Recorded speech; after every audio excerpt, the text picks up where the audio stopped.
السلام علیکم ناظرین، شوق نیوز میں آپ کو خوش آمدید۔ ناظرین، اس وقت آپ کے ساتھ جو اپڈیٹ شیئر کرنے جا رہا ہوں یقیناً آپ کا بھی دل دکھی ہو جائے گا۔ دعوت اسلامی کی طرف سے انڈیا کے غازی اسلام سے لاتعلقی کا اظہار اور ایسے بیان دیا تمام مسلمانوں کے دلوں کو ٹھیس پہنچائی۔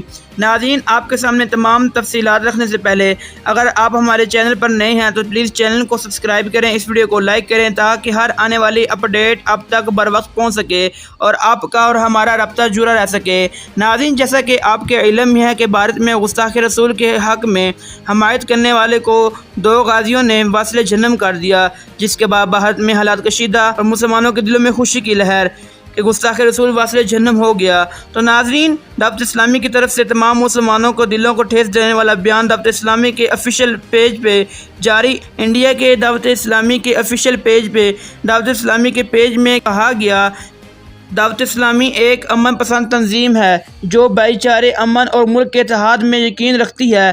ہم کبھی بھی کسی قسم کی پریشانی یا جرائم سے متعلق سرگرمیوں کی حمایت نہیں کرتے۔ ہم راجستھان کے ادے پور میں ایک درزی کے بے رحمانہ قتل کی سخت مذمت کرتے ہیں۔ اس بیان کے بعد تمام عاشقان مصطفیٰ صلی اللہ علیہ وسلم کے دلوں کو ٹھیس پہنچی۔ اس بیان پہ مذمت کرتے ہوئے کہا گیا کہ دعوت اسلامی کو چاہیے کہ اس بیان سے لاتعلقی اور معافی مانگی جائے۔ ناظرین، دعوت اسلامی کے اس بیان سے متعلق اپنا قیمتی سا کمنٹ سیکشن میں کریے گا، اس ویڈیو کو لائک کرے گا، اس چینل کو سبسکرائب کرے گا۔ ملتے ہیں نئے ویڈیو کے ساتھ، تب تک کے لیے اللہ حافظ۔